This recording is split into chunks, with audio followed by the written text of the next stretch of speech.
एक और बड़ी खबर, प्रवर्तन निदेशालय यानी कि ईडी ने दिल्ली में शराब नीति केस को लेकर के दिल्ली के मुख्यमंत्री अरविंद केजरीवाल को गिरफ्तार कर लिया है। ईडी की टीम शाम को 7 बजे केजरीवाल के आवास पर पहुंची। 10वां समन और सर्च वारंट लेकर के ईडी पहुंची थी। जांच एजेंसी ने 2 घंटे तक पूछताछ के बाद रात को 9 बजे यह कार्रवाई की। इधर केजरीवाल की लीगल टीम ने सुप्रीम कोर्ट में अपील की है इस गिरफ्तारी के खिलाफ। साथ ही फौरन सुनवाई की मांग सुप्रीम कोर्ट से की है। इससे पहले कल दोपहर को 2:30 बजे हाईकोर्ट ने दिल्ली सीएम की गिरफ्तारी पर रोक लगाने वाली याचिका खारिज कर दी थी। केजरीवाल ने कोर्ट से यह भरोसा मांगा था कि अगर वे पूछताछ के लिए ईडी जाते हैं तो उन्हें गिरफ्तार नहीं किया जाए।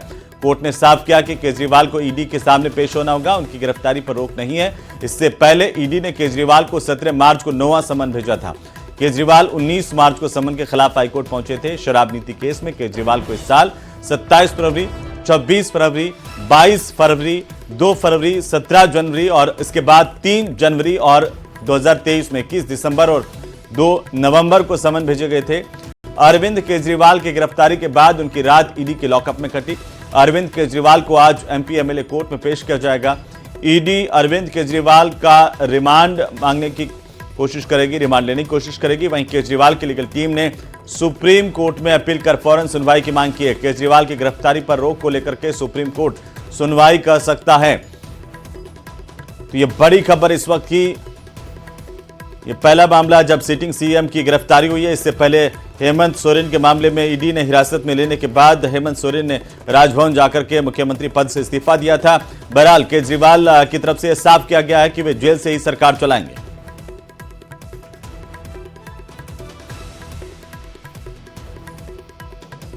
ऐसी खबर आ रही है कि ईडी ने अरविंद केजरीवाल जी को अरेस्ट कर लिया है। ये बिल्कुल साफ था, जितनी भारी संख्या में पुलिस आई थी, जितनी भारी संख्या में पैरामिलिट्री फोर्सेस यहाँ पे स्टेशन थे, कि आज ईडी अरविंद केजरीवाल जी को अरेस्ट करने के लिए आ रही है। अरविंद केजरीवाल का अरेस्ट भारतीय जनता पार्टी की और प्रधानमंत्री नरेंद्र मोदी जी की एक राजनीतिक साजिश है। प्रधानमंत्री नरेंद्र मोदी जी को अगर किसी एक नेता से डर लगता है तो वो नेता अरविंद केजरीवाल है। 2 साल में जब से इस केस का इन्वेस्टिगेशन चल रहा है, 2 साल में 1 रुपए की भी रिकवरी ना ईडी ना सीबीआई कर पाई है। 500 से ज्यादा अफसर इस केस में लगे हुए थे। 1000 से ज्यादा रेड्स हुए। आम आदमी पार्टी के नेताओं के घर, मंत्रियों के घर, उनके ऑफिसेज में हर जगह रेड हुई, लेकिन उसके बावजूद 1 रुपया आज तक नहीं मिला है। तो आज लोकसभा का चुनाव अनाउंस होने के बाद अरविंद केजरीवाल का अरेस्ट एक राजनीतिक साजिश है। लेकिन मैं प्रधानमंत्री नरेंद्र मोदी जी को कहना चाहती हूं कि अरविंद केजरीवाल सिर्फ एक इंसान नहीं है, अरविंद केजरीवाल एक विचार है। अगर आपको लगता है कि एक अरविंद केजरीवाल को गिरफ्तार करके आप इस विचार को खत्म कर सकते हो तो आपको गलत लगता है। और इसी बीच सूत्रों के हवाले से बड़ी खबर मिल रही है। कांग्रेस नेता राहुल गांधी ने अरविंद केजरीवाल के परिवार से फोन पर बात की और कहा कि कांग्रेस पार्टी इस लड़ाई में उनके साथ खड़ी है। सूत्रों के हवाले से यह भी खबर मिल रही है कि आज राहुल गांधी अरविंद केजरीवाल के परिवार से मुलाकात कर सकते हैं और कानूनी मदद का भी भरोसा देंगे। अरविंद केजरीवाल की गिरफ्तारी को लेकर के विपक्ष एक तरफ हमलावर नजर आ रहा है तो आम आदमी पार्टी लगातार प्रदर्शन कर रही है। और इसी बीच जानकारी ये कि आज राहुल गांधी अरविंद केजरीवाल से मुलाकात कर सकते हैं। और इसी बीच कोटा से बड़ी खबर, ट्रेन की चपेट में आने से अज्ञात व्यक्ति की मौत होने की जानकारी सामने आ रही है। डकनिया स्टेशन के पास रेलवे लाइन पर यह हादसा हुआ है। मृतक युवक की फिलहाल शिनाख्त नहीं हो पाई है। जीआरपी इस पूरे मामले को लेकर के जांच कर रही है। ट्रेन की चपेट में आने से एक युवक की मौत हुई है। बहरहाल ये कौन है, कहां से आया था, इसकी जानकारी नहीं मिल पाई है। इसे लेकर के जीआरपी की जांच जारी है। दरअसल डकनिया स्टेशन के पास रेलवे लाइन पर यह बड़ा हादसा हुआ है। कोटा से इस वक्त की बड़ी खबर, ट्रेन की चपेट में आने से अज्ञात की मौत हुई है और इसे लेकर के जीआरपी लगातार जांच कर रही है कि यह शख्स कौन है, कहां से आया था, कैसे ट्रेन के सामने आ गया। डकनिया स्टेशन के पास रेल लाइन पर यह हादसा हुआ है। बड़ी खबर इस वक्त की।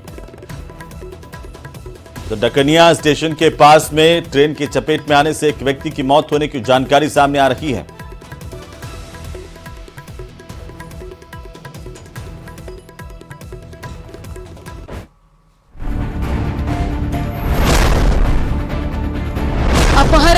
एक असत्य कथा।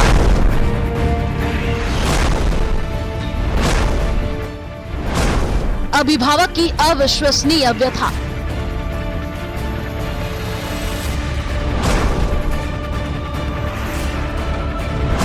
परिवार परेशान, 2 राज्यों की पुलिस हैरान।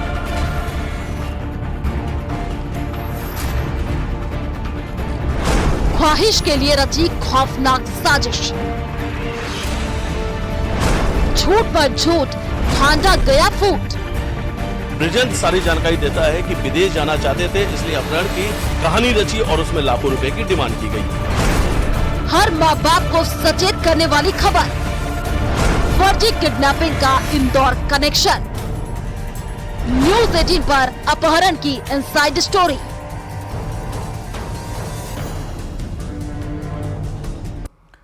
तो 2 दिन से जिस अपहरण कांड ने मध्य प्रदेश और राजस्थान की पुलिस की नाक में दम कर रखा था, वो फर्जी साबित हुआ है। जिस तरह के फोटो वीडियो सामने आए थे, उस पर पुलिस को पहले से ही शक था, संदेह था और आखिरकार हुआ भी यही। पिता के पास अचानक से कुछ फोटो और एक वीडियो आया। इसे देखकर उनके होश उड़ गए। ये जो तस्वीर थी वो बेटी के अपहरण के और इसके बाद शुरू हुई पुलिस की इन्वेस्टिगेशन, क्योंकि यह मामला एक युवती के दिन दहाड़े अपहरण से जुड़ा हुआ था। पुलिस की जांच में कोटा का कनेक्शन इंदौर से जुड़ा मिला। देखिए खास रिपोर्ट।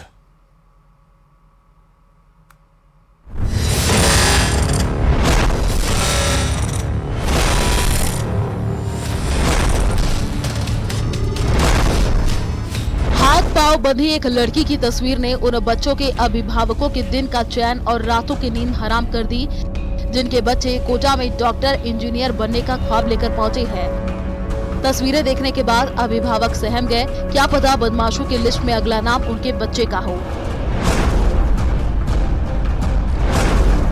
तस्वीर ने कोटा पुलिस के सामने चुनौती पेश कर दी। आखिर कौन है वो बदमाश जो कोचिंग सिटी कोटा की राजस्थान का नाम बदनाम करने पर तुले हैं।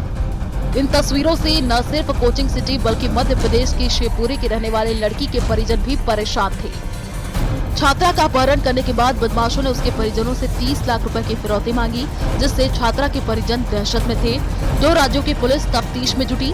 जांच में जुटी पुलिस ने जब कड़ी से कड़ी जोड़नी शुरू की तो चौंकाने वाले खुलासे होने लगे, ऐसे खुलासे जिससे जमाना हैरान है, हर माता पिता स्तब्ध है। कोटा पुलिस और इंदौर क्राइम ब्रांच की जांच में एक बड़ा खुलासा हुआ है। जिस युवती का कोटा से अपहरण की बात की जा रही थी, उसका इंदौर कनेक्शन सामने आया है। ठीक पीछे एक मैं तस्वीर आपको दिखा रहा हूं, अगर तस्वीर में आपको नजर आएगा, ये तस्वीर आप जो देख रहे हैं, ये सिमरन गर्ल्स हॉस्टल लाइब्रेरी लिखा हुआ है। हालांकि अब ये पूरी तरीके से पीजी में तब्दील हो चुका है। पापा की परी कोटा नहीं, इंदौर में सागर के हर्षित के साथ लिव इन में रह रही थी। पापा अभी भी अपनी परी के इस सच को स्वीकार नहीं कर रहे। कोटा पुलिस के विज्ञान नगर थाने में इस अपहरण कांड की जांच शुरू हुई तो शुरुआती जांच में ये तथ्य सामने आए कि परिवार जिस कोचिंग में काव्या का एडमिशन बता रहे थे और जिस हॉस्टल में काव्या का रहना बता रहे थे, वहां काव्या का एडमिशन नहीं हुआ था। हॉस्टल के संचालक ने भी मना कर दिया कि काव्या धागड़ नाम की कोई लड़की यहाँ नहीं रहती। दरअसल शिवपुरी की रहने वाली लापता युवती अपने दोस्त हर्षित के साथ भंवरकुआ क्षेत्र के पिपलिया राव स्थित सिमरन पीजी हॉस्टल पहुंची। सिमरन पीजी में हर्षित का दोस्त ब्रिजेंद्र रहता है। यही आकर के एक दिन के लिए हर्षित और काव्या दोनों ब्रिजेंद्र के भाई बहन बनकर के पीजी में रहते हैं और फिर यहीं से शुरू होती है अपहरण की झूठी साजिश। जहां तक उसके पेरेंट्स के पास जो मैसेज जा रहे थे कोचिंग के कि वो प्रेजेंट है, एब्सेंट है, इतने नंबर आए हैं, उसका भी अभी तक जो है पता चला है, प्रथम दृष्टया जो पता चला है वो कोचिंग वालों की तरफ से नहीं जा रहा था। वो उसी ने ही कोई जो अपना नंबर ले रखा था, उसी के माध्यम से वो अपने पेरेंट्स को मैसेज कर रही थी। ये बात आई कि दूसरे हॉस्टल में थी, 3 दिन बाद वहाँ से फिर रोड खाली कर। नहीं, देखिए अभी ऐसा कहीं पर भी यहाँ पर रुकने का अभी प्रथम दृष्टया अभी पता नहीं चला है। अनुसंधान में अगर पता चलेगा, इस बात की पुष्टि होगी तो आपको बता देंगे। इसके लिए लड़की को गिरफ्तार करेंगे, कहाँ भेजने के लिए विभिन्न जगह पर भेजी है, विभिन्न जगह पर हमने टीम्स भेजी हुई हैं। दूसरे जो बल्कि जो दूसरे राज्य की जो पुलिस है उनसे भी समन्वय बनाया जा रहा है। विभिन्न इसके जो कहाँ कहाँ जा सकती है उस पर अनुसंधान किया जा रहा है। तो अभी तक तो यही सामने आया है कि ये कोटा में कहीं किसी कोचिंग की छात्रा नहीं थी, ना ही ये कोटा में कहीं किसी पीजी या हॉस्टल में रह रही थी। अपने ही अपहरण की साजिश रचने के लिए लड़की ने अपने हाथ पैर बंधवा करके मुंह पर कपड़ा लगा करके फोटो वीडियो अपने पिता को भेज देती है। सबसे बड़ी बात है, लापता युवती के पिता की शिवपुरी में 54 लाख रुपए की जमीन बिकी थी। 2 हिस्सों में पैसे आने से ये बात काव्या को बहुत अच्छे से पता थी कि बचे हुए 27 लाख रुपए उसके पिता के पास जल्द आने वाले हैं। इसलिए उसने पहले अपने अपहरण की फिरौती की कीमत 30 लाख रुपए रखी। राजस्थान पुलिस सिमरन हॉस्टल से रस्सी और कपड़ा जब्त कर चुकी है। इंदौर क्राइम ब्रांच और कोटा पुलिस अलग अलग लोकेशन पर लगातार दबिश दे रही है। पिछले 2 दिनों से राजस्थान पुलिस इंदौर में डेरा डाली हुई है। ये जो तस्वीर जो आप बाहर की तरफ देख रहे हैं, इधर वो निकल जाता है। अब इस पूरी चीज को लेकर अगर कड़िया जोड़ी जाए तो सभी चीज को लेकर कोटा पुलिस जो है इसी इन्वेस्टिगेशन के लिए इंदौर पहुंची और यहां पर एक अमन नाम के शख्स की पहचान होती है। वो अमन वो है जो अभी तक जानकारी सामने आई कि उसी के रूम में उस फोटो को, उस वीडियो को बनाया गया था जो अपहरण के फोटो के लिए इस्तेमाल किया गया था। इसके बाद उससे जब जानकारी सामने आती है, एक नाम आता है ब्रिजेंद्र का। ब्रिजेंद्र को पुलिस हिरासत में लेती है Kota police, Indore crime branch police, उनसे पूछताछ की जाती है। फिर ब्रिजेंद्र सारी जानकारी देता है कि विदेश जाना चाहते थे, इसलिए अपहरण की कहानी रची और उसमें लाखों रुपए की डिमांड की गई। हालांकि जो ब्रिजेंद्र है उससे पूछताछ पूरी हो चुकी है, लेकिन अभी भी जो तस्वीर में दिख रहा युवक है हर्षित और उसके साथ जो लापता युवती है वो दोनों अभी गायब है। बहरहाल इस पूरे मामले में पुलिस को तो ये साफ हो गया कि अपहरण की कहानी युवती ने झूठी रची थी ताकि अपने पिता की बेची हुई प्रॉपर्टी का उसे रुपया मिल सके और वह विदेश भाग जाए। अब तक युवती और उसके दोस्त हर्षित तक पुलिस नहीं पहुंच पाई है। ब्रिजेंद्र सारी जानकारी देता है कि विदेश जाना चाहते थे, इसलिए अपहरण की कहानी रची और उसमें लाखों रुपए की डिमांड की गई। हालांकि जो ब्रिजेंद्र है उससे पूछताछ पूरी हो चुकी है, लेकिन अभी भी जो तस्वीर में दिख रहा युवक है हर्षित और उसके साथ जो लापता युवती है वो दोनों अभी गायब है। दोनों की तलाश लगातार जारी है। अलग अलग लोकेशन, जो उनकी लोकेशन आई है वहां पे लगातार क्राइम ब्रांच और कोटा पुलिस लगातार दबिश दे रही है। वीडियो जर्नलिस्ट डगलस साथ मिथिलेश गुप्ता, न्यूज 18 इंदौर। तो लोकसभा चुनाव में ओबीसी वोट के लिए इंडिया गठबंधन जातीय जनगणना का मुद्दा उठा रहा है। अखिलेश यादव इसी समीकरण को साधने के लिए पीडीए फॉर्मूले के साथ मैदान में उतर गए हैं, लेकिन कांग्रेस की इस प्लानिंग को तब बड़ा झटका लगा जब कांग्रेस के वरिष्ठ नेता आनंद शर्मा ने जातीय जनगणना को गलत ठहराया। तो वहीं बीजेपी ने भी इस मुद्दे को हाथों हाथ ले लिया।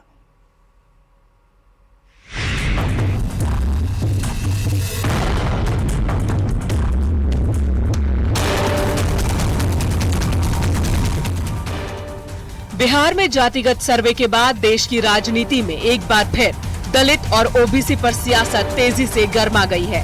जाति गणना के जरिए इस वर्ग को सियासत के केंद्र में लाने वाले बिहार के मुख्यमंत्री नीतीश कुमार भले ही सत्तारूढ़ गठबंधन में शामिल हो गए, पर विपक्ष खासकर कांग्रेस इसे लेकर लगातार हमलावर है। हालांकि हैरानी इस बात की है कि अब कांग्रेस के नेता ही जाति जनगणना के खिलाफ हो चुके हैं। कांग्रेस नेता आनंद शर्मा ने कहा, जाति जनगणना से बेरोजगारी खत्म नहीं होगी और न ही समाज में असमानता खत्म होगी। इसे कांग्रेस की विरासत का अपमान माना जाएगा। कांग्रेस पार्टी पहले जातिवाद नहीं करती थी, यानी जिस मुद्दे को इंडिया गठबंधन लोकसभा चुनाव में भुनाने की कोशिश में था, अब कांग्रेस के नेता ही उससे किनारा करने लगे हैं। आनंद शर्मा जी वरिष्ठ नेता हैं, हमारी CWC में सदस्य भी हैं, तो वो कोई भी अगर चर्चा करनी होती तो वहाँ कर सकते थे। Isn't it a fact that Mandal Commission was opposed by Indira ji? Mandal Commission was opposed by Rajiv ji. In fact, their slogan was "ना जात पर ना पात पर मोहर लगेगी हाथ पर." And this has not been the first time when Rahul Gandhi has been called out for doing a U-turn or showing such hypocrisy or disrespecting what his previous predecessors have said. Allies like Akhilesh Yadav have called out Rahul Gandhi and his hypocrisy. दरअसल हिंदुत्व और राष्ट्रवाद के मुद्दे पर अगड़े वर्ग के छिटकने, दलित मतदाताओं के बंटने के बाद कांग्रेस सामाजिक न्याय के मुद्दे पर अपनी सियासत को आगे बढ़ाना चाहती है। लेकिन बीजेपी ने साफ कर दिया है कि जाति की राजनीति देश में ज्यादा दिनों तक नहीं चलने वाली। ओबीसी को पहली बार संवैधानिक अधिकार देने का काम नरेंद्र मोदी जी ने किया है और ये ओबीसी के सेक्रेटरीज गिनाते हैं जी, ज्वाइंट सेक्रेटरी गिनाते हैं। टॉप 70-80 में कुछ 2-3 हैं, 2-3 उनको मालूम नहीं है भारत सरकार में जो टॉप पर आता है करीब करीब 55 से 60 साल के बीच में होता है जी। इसकी भर्ती कब हुई होगी राहुल जी? जी जी आपकी दादी और परनाना के समय में बढ़ती हुई है। ये अब यहाँ पहुंचे, उनको मालूम नहीं है। मोदी शाह के युग में बीजेपी ने ब्राह्मण और बनिया की पार्टी की अवधारणा को तोड़ दिया है। इसमें पीएम मोदी का ओबीसी वर्ग से होना मददगार साबित हुआ। बीते 2 चुनाव में इस वर्ग के बड़े हिस्से में बीजेपी पहुंच बना चुकी है। बीजेपी बिना भेदभाव के पिछड़ा वर्ग से जुड़े चेहरों को आगे बढ़ा रही है और इसका नतीजा ये कि अब चुनाव परिणाम में इसका असर भी दिखने लगा है। अगर 2019 के चुनावी परिणाम को समझे तो बीजेपी को सवर्ण वोट 61% मिले, कांग्रेस को 17 और अन्य को 22% मिला। इसी चुनाव में बीजेपी को ओबीसी वोट 58% मिला, कांग्रेस को 18 और अन्य को 24% मिला। वहीं बीजेपी को एससी वोट 41% मिला, कांग्रेस को 28 और अन्य को 31% एससी वोट मिले। बात एसटी की जाए तो बीजेपी को 49%, कांग्रेस को 30% और अन्य को 21% मिला। तो अब 2024 के रण में जहां कांग्रेस और समाजवादी पार्टी जातिगत सर्वे को मुद्दा बना रही है, तो बीजेपी हर वर्ग को साथ लाने का प्रयोग कर रही है और उस वर्ग पर भी फोकस कर रही है जो देश की आबादी में करीब 50% हिस्सेदारी के साथ निर्णायक भूमिका में है।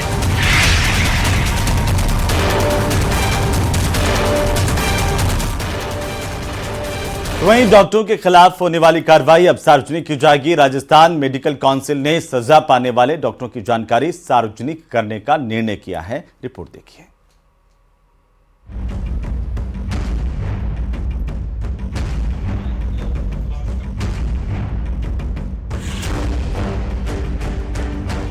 राजस्थान मेडिकल काउंसिल इलाज में लापरवाही और अवैध गतिविधियों में शामिल रहने वाले डॉक्टरों की शिकायत की जांच करता है और दोषी पाए गए डॉक्टरों के रजिस्ट्रेशन निरस्त या फिर कुछ समय के लिए निलंबित करने जैसी कार्रवाई करता है, जिसकी पब्लिक को जानकारी नहीं रहती थी। लेकिन अब दोषी डॉक्टरों के खिलाफ की गई कार्रवाई सार्वजनिक की जाएगी। एसीएस मिली थी तो एसीएस के निर्देश थे कि जो अपन कार्रवाई करते हैं वो कार्रवाई आपको पोर्टल पे भी डालें, उसको रेड मार्क में फ्लिक करें, पेपर्स में दें, सोशल मीडिया दें और उसको बताया जाए कि इस डॉक्टर के खिलाफ कार्रवाई की गई है, उसका रजिस्ट्रेशन रद्द किया गया है, जिससे लोग अवेयर हैं, पता लगे सीधे वो वैध अपनी प्रैक्टिस नहीं कर सके। कई मामलों में देखने को मिला है कि लोगों की जानकारी के अभाव में दोषी डॉक्टर अपनी प्रैक्टिस चालू रखता है, लेकिन अब ऐसा होना संभव नहीं होगा। इससे पहले भी कार्रवाई होती थी और उसको जो भी सजा मिलती है यहाँ से हो जाता है, 1 महीने 2 महीने जो भी है उसके लिए रजिस्ट्रेशन के लिए, लेकिन वो प्रतिशत नहीं होता था, लोगों को पता नहीं चलता। अब लोगों को अवेयर रहेंगे, पता लगेगा। राजस्थान मेडिकल काउंसिल शिकायत मिलने के बाद नियमों के मुताबिक कार्रवाई करता है। ज्यादातर मामलों में दोषी डॉक्टर का रजिस्ट्रेशन निलंबित किया जाता है। निलंबन अवधि के दौरान डॉक्टर प्रैक्टिस करने का हकदार नहीं होता, लेकिन आम लोगों को इसकी जानकारी नहीं होती। न्यूज़ 18 राजस्थान के लिए जयपुर से सौरभ गहस्ती की रिपोर्ट।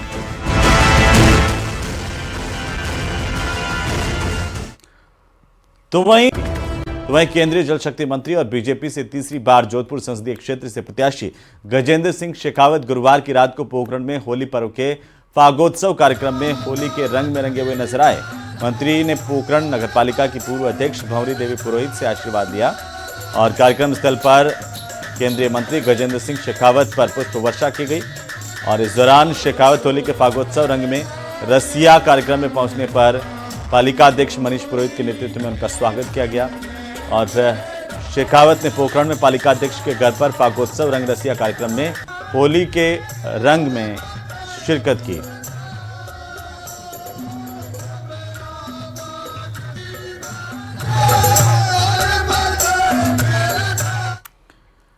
तो आपने मथुरा की लठमार होली के बारे में सुना होगा, कई लोग इसमें शामिल भी हुए होंगे, लेकिन जिस होली का हम जिक्र करने जा रहे हैं, जिसकी तस्वीरें हम आपको दिखाने जा रहे हैं, उसके बारे में आपने शायद ही सुना होगा। रिपोर्ट देखिए।